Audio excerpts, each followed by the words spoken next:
Essa operação aí, cara, cala a boca de muito falso especialista e militante no Brasil. O que é que esses caras falam? Ah, o americano só combate vagabundo, é guerrilhazinha. Pô, meu irmão, agora os Estados Unidos entrou na Venezuela. Você falar que a Venezuela não é uma potência militar local e pronta para defensiva, o americano entra dentro de qualquer local. Fez isso no Irã, cara. Ele entrou lá no Irã, que tem a defesa aérea 10 vezes mais forte que a da Venezuela. 10 milhões de venezuelanos fugiram para o Brasil, para o resto do mundo. Fugiram por quê? Porque ela é bom? E tem gente aqui no blog defendendo esse tipo de gente, pô. Se o para pegar o Bin Laden, que foi repercussão mundial, e para pegar o Maduro, repercussão mundial, o Trump, vou mandar a Delta para provar por mundo. Força Delta mostrando para os SEALs o que é uma missão lisa e sem falhas. E aí depois ele coloca aqui: para capturar o Bin Laden, os SEALs erraram muito. E aí, Júlio, isso me lembrou que na época, de fato, quando isso aconteceu, os SEALs foram muito atacados, realmente, pela forma como conduziram aquela questão. E aí, algumas pessoas na internet repercutiram nessa operação, até antes aqui da nossa live, desculpa, sobre esse esmero, né, da Força Delta com relação aos SEALs. E aí, você podia explanar um pouco aqui pra gente essa diferença, porque os SEALs são reconhecidos aí por muita gente, até pela gente que tá vendo YouTube todo dia, vendo internet. Os SEALs, para muita gente, é a maior das forças, é a força especial das forças especiais. Aí surge a Força Delta, o pessoal ficou meio confuso. Ué, mas não era o SEAL que era o brabo?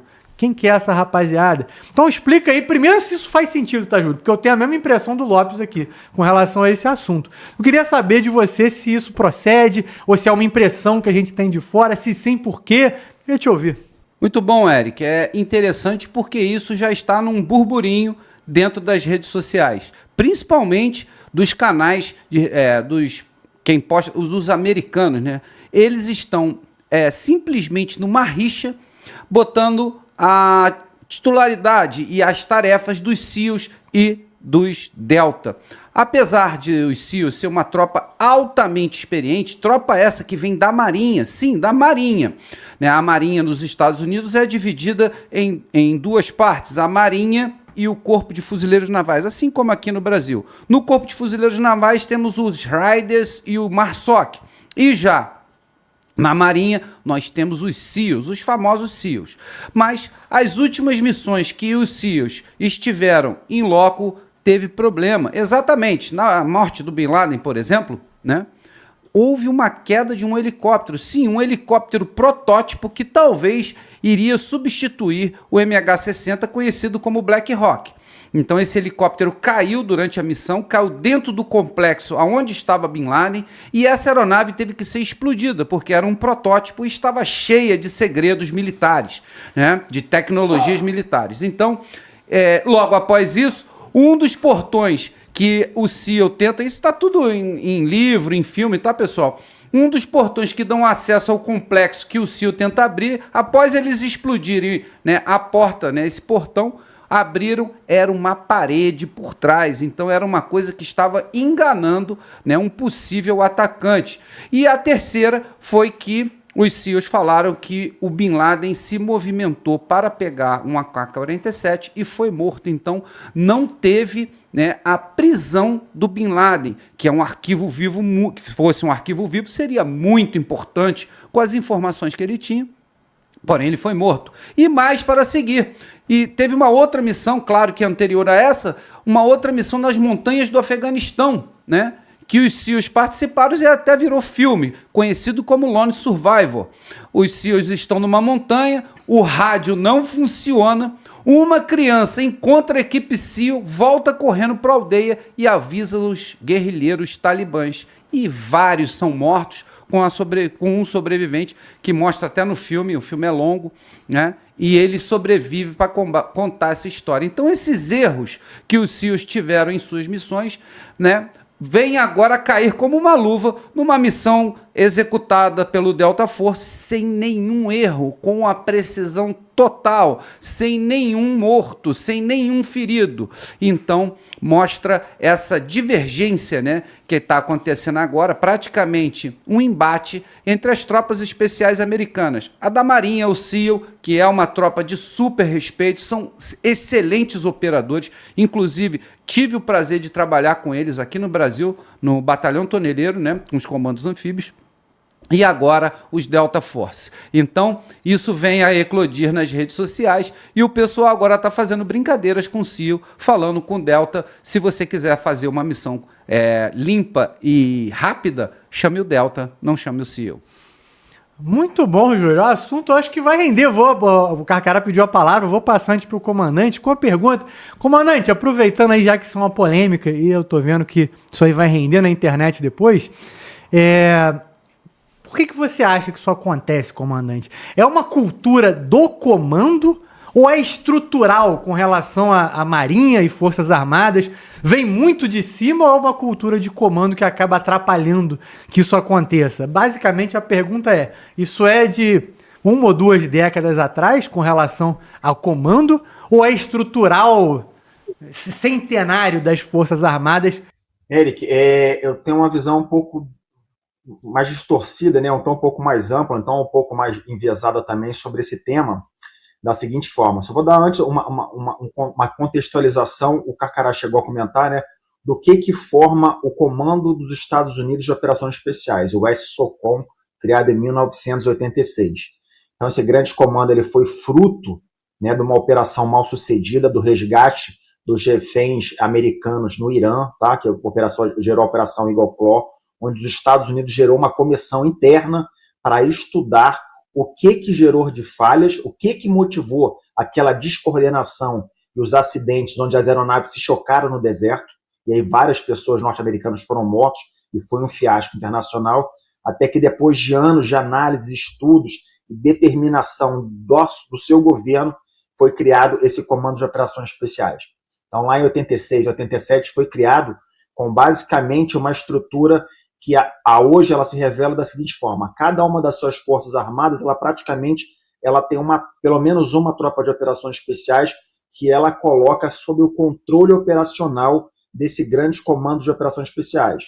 Então a Marinha tem os SEALs, o Exército tem mais de uma tropa de operações especiais, porque eles têm os Delta, eles têm os Rangers, que são praticamente aqueles que dão a porrada da ação direta, eles têm as forças especiais, que conduzem o que nós chamamos de ações indiretas, que basicamente eles operam os movimentos de guerrilha dentro daquela nação inimiga, onde ele quer suscitar um movimento que vai criar uma insurreição naquele governo. Os fuzileiros americanos ficaram fora desse arcabouço durante muito tempo, mas em 2006 eles criaram o Comando de Operações Especiais, o chamado MARSOC, e passaram a compor. As forças da Força Aérea também têm os chamados PJs, que são os caras que basicamente eles falam com as aeronaves, eles fazem o que a gente chama de combate SAR, que é o atendimento médico especializado para a tropa de operações especiais, fazem o controle de meteorologia e por aí vai. Acontece que dentro desse grande comando de operações especiais, houve uma época onde mesmo eles pegando a elite da elite, eles entenderam que eles precisavam unificar um comando mais adestrado e vocacionado para que eles chamam de operações de contra-terror ou contra-terrorismo. Qual foi o arcabouço, a arquitetura montada naquela época? Ele tinha os melhores dos melhores. Então eles pegaram a Força Delta, que já era uma tropa do exército americano, que foi criada por um coronel americano que justamente foi buscar essa inspiração no SAS britânico. Isso nos idos de 1987. Então, esse coronel David Beck, ele foi lá na no SAS, que já era uma tropa famosa de operações especiais inglesas que operaram Segunda Guerra Mundial e depois disso tudo, pegou essa inspiração e criou os Delta. Na Marinha Americana, dentro dos SEALs, um cara chamado Mar 5 criou o sistema do SEAL Team 6.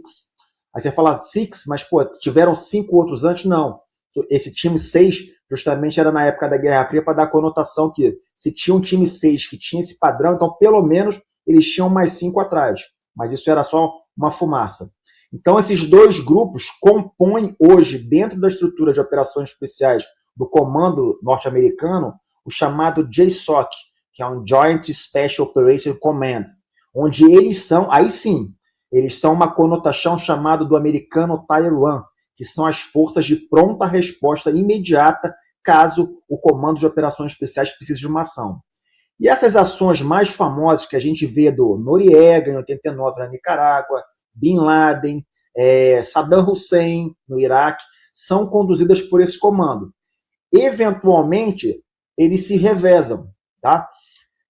O que a gente tem nesse revezamento? A opinião minha. Isso varia muito com a percepção do general ou do almirante que está comandando esse JSOC ou o próprio Comando de Operações Especiais.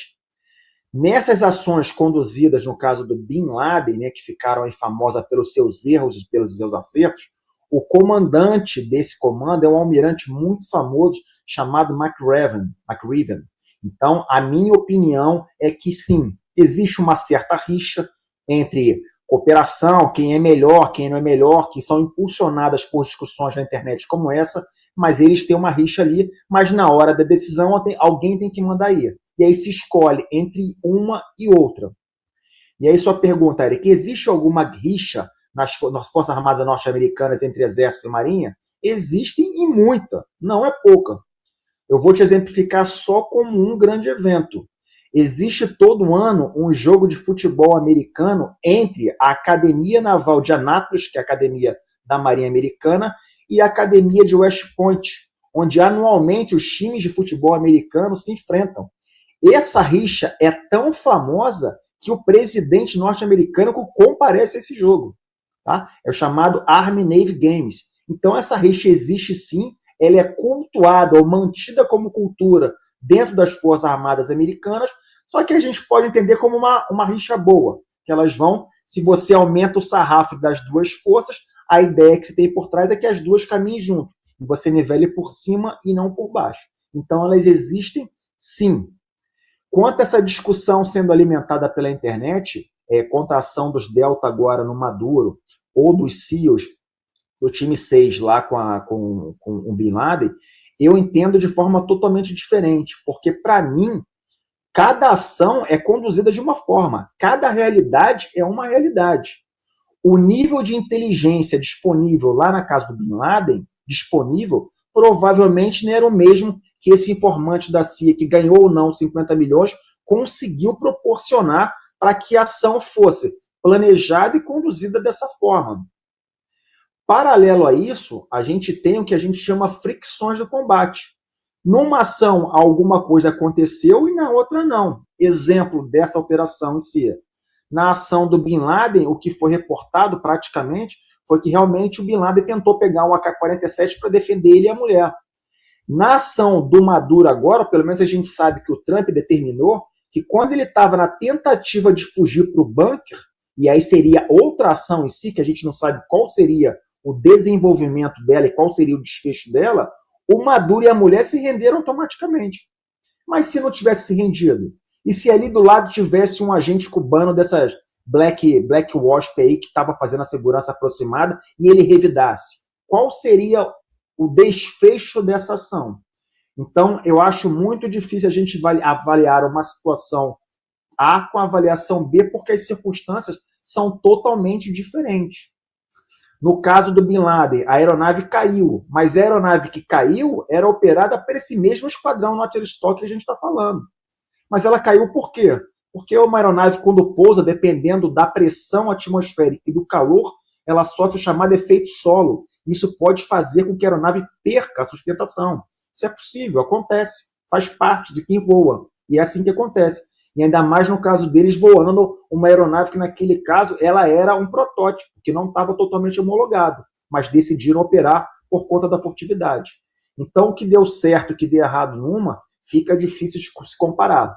O que a gente deve fazer, e as outras forças, no nosso caso aqui falando de operações especiais brasileiras, é justamente estudar o que deu certo, o que deu errado em cada uma delas, e a gente tentar colher o máximo possível de lições aprendidas para repetir o que deu certo e evitar o que deu errado, Eric. Excelente, comandante. Que aula. Carcará tinha pedido a palavra, mano, Walter. Carcará, com você. Então, Eric, essa operação aí, cara, cala a boca de muito falso especialista e militante no Brasil. O que é que esses caras falam? Ah, o americano só combate vagabundo, é guerrilhazinha. Pô, meu irmão, agora os Estados Unidos entrou na Venezuela. Você falar que a Venezuela não é uma potência militar local e pronta para defensiva e fazer um ataque aéreo e antiaéreo, aí fica difícil. Ou seja, essa missão americana, cara, calou a boca desse bando de maluco aí que não sabe o que é o poder militar de fato. Rapaz, essas pessoas são tão doentes que eles não querem admitir que o B-2 é um caça invisível, que o americano tem armas hipersônicas, que tem o melhor submarino do mundo também, que tem armas... Não, eles acham que o americano não tem nada, que é tudo mentira, que só luta com o Talibã. Cara, o americano foi lá pro Talibã para destruir o Afeganistão, foi para fazer aquelas porra lá. A doutrina que eles usaram que estava errada, não é que eles não tinham poder militar, eles que usaram a doutrina errada com o que tinham. Então, essa missão na Venezuela mostra que se o americano entra dentro de qualquer local, fez isso no Irã, cara. Ele entrou lá no Irã, que tem a defesa aérea 10 vezes mais forte que a da Venezuela. Entrou, bombardeou o céu e ninguém viu porra nenhuma. Isso é um aviso, cara. Isso é um aviso para as nações. Meu irmão, eu entro onde eu quiser com a minha tropa. É impressionante. Agora, o que é que o americano tem de guerra eletrônica que ele não foi ele que desenvolveu. Isso eu assino embaixo. Foi o exército, foi os israelenses que passou para eles. Porque eu vou falar, os israelenses estão em confronto direto com sistemas russos e chineses. A guerra do Israel é lá no Oriente Médio. Sistema de defesa antiaérea, radar, a porra toda. E guerra eletrônica. Israel que é a vítima desse negócio todo. Então, Israel tem todo um aparato, toda uma biblioteca de sinais acústicos e de sinais radar, de assinaturas aéreas, de tudo que é coisa que existe nesse planeta, cara. Então, com certeza, o Netanyahu foi quem estava reunido com o Trump. Trump, pega isso aqui, vai lá e passa por cima do Maduro. Tá bom, senhores? Outro assunto aí que o Vilas-Boas falou muito interessante aí, sobre esses confrontos aí, é que você não tem por onde correr. A superioridade americana foi comprovada de novo no Irã e agora na Venezuela. Cara, isso é um aviso muito foda para todos os países. Meu irmão, tu não é meu aliado, quer brigar comigo? Então tá contigo aí a porrada que tu vai levar. Isso que é realidade, cara. Infelizmente, é desse jeito que o mundo está, é assim que o mundo sempre foi, a lei do mais forte, e o nosso país continua com amadorismo em todas as áreas, na geopolítica, na maneira de falar como chefe de Estado, na hora de escolher um aliado, escolhe sempre o lado do vagabundo, do bandido, do traficante, do narcotraficante, do homicida. Cara, é uma doença isso aí. Eu espero que o nosso povo se liberte desse tipo de coisa. Que não é admissível uma nação tão linda dessa não sair do sonho do país do futuro. A gente não consegue sair. Quando ele está saindo, vem um presidente filha da puta. Quando está saindo, vem um governador ladrão. Vem um ministro sei de onde, vagabundo. Vem um sei quem que vem de sentença. Vem outro que faz macumbo nada, não sei com quem. Cara, toda hora é isso. É como se fosse proibido a gente se libertar desse tipo de gente. E ninguém quer votar nessas merdas. E eles se candidatam. Por quê? Porque o partido é essa máfia. Então a gente não consegue ver o nosso país como potência militar. Somos a maior reserva de minérios e de terras raras do mundo. Sim, daí? Está servindo para quê? O país está quebrando, devendo 10 trilhões de dívida. O povo passando fome. O povo tem que receber dinheiro do governo porque senão morre todo mundo de fome ou então ninguém quer trabalhar. Nós estamos com a maldição na nossa vida. Nós temos que nos livrar disso aí. E essa ação do Trump libertou o povo desse tipo de comportamento e filosofia imunda, que é o socialismo. 10 milhões de venezuelanos fugiram para o Brasil, para o resto do mundo. Fugiram por quê? Porque ela é bom? E tem gente aqui no blog defendendo esse tipo de gente, pô. O Vilas-Boas falou aí, cara, realmente foi uma aula, tá, senhores? E o que eu queria falar é isso aí. O Trump fez essa ação militar, essa divisão de força Delta, SEAL. Eu tô na batida do Vilas-Boas aí. Eu acho que eles revezaram as equipes, não porque uma é melhor do que a outra, não é isso. O teatro é mais naval do que terrestre. O Headset, ele é fuzileiro, ele podia ter mandado a equipe dos fuzileiros. Mas eu acho, nesse caso, tá, 05? que foi para revezar, porque foi a Delta lá no Bin Laden, não sei aonde. Agora vamos testar. A Delta não, foi o Sil para pegar o Bin Laden, que foi repercussão mundial, e para pegar o Maduro, repercussão mundial, o Trump. Vou mandar a Delta para provar para o mundo que não só a Delta, como o Sil, Boina Verde, Range, qualquer um faz a mesma coisa. É isso que o Trump está mostrando, que ele tem mais de uma opção de forças especiais. Aliás, ele pode mandar a Delta para Venezuela, o Sil para Colombo, os Range para Cuba, e vai cumprir a missão. Pô. Os caras têm superioridade aérea, naval, terrestre, de comunicações, de guerra eletrônica, superioridade na difusão de dados. O que é isso? Mandar informação em tempo real para toda a tropa, tá sempre com consciência situacional do que está acontecendo. E o inimigo ele vai cegar, ninguém vai dar ordem para ninguém escuta ninguém entende nada, ninguém fica sabendo de nada. Qual foi o cara, o mais de todo esse coisa, qual foi o mais pateta, o mais ridículo, o mais vagabundão? O ministro da Defesa venezuelano. Acordou com o olho inchado, só aconteceu isso porque eu estava dormindo e eu não vi nada, nem ouvi. Olha o papo do malandro, meu irmão. Se o país desse fosse sério, esse vagabundo era preso e enforcado, para deixar de ser tão canalha. O pai dele foi atacado e ele falou que não ouviu, ninguém acordou ele. Olha só. Por isso que aconteceu aquilo, porque se ele tivesse acordado, ele ia cair para dentro. Vai chutar o cu do Baruí, o Padrino Lopes. Tu é um otário, rapaz. Tu é um 7-1 igual o Maduro. Tamo junto, meu amigo Eric. Muito bom, Carcara. A gente ri de falas como essa do camarada que diz que só invadiram porque eu tava dormindo e fica parecendo uma coisa absurda, né? Mas é o que eles devem pensar quando fala do Lula daqui para outros países, né? Fala, meu irmão, o que é isso? Que papo de cachaceiro? Por que isso? Tu tá me dizendo que tudo isso que o Carcará, o Júlio, o comandante Vilas Boas falaram sobre o processo de infiltração, detalhe por detalhe, só aconteceu porque o cara, tava dormindo, bebeu um vinhozinho com a mulher, né? Passou um pouco da conta, dormiu demais e invadiram o meu país. Porra, tá de sacanagem, né? Então, assim, já tá passando da hora de deixar o cargo, né? Pra parar com esse tipo de coisa, como outras pessoas também que falam dessa insanidade.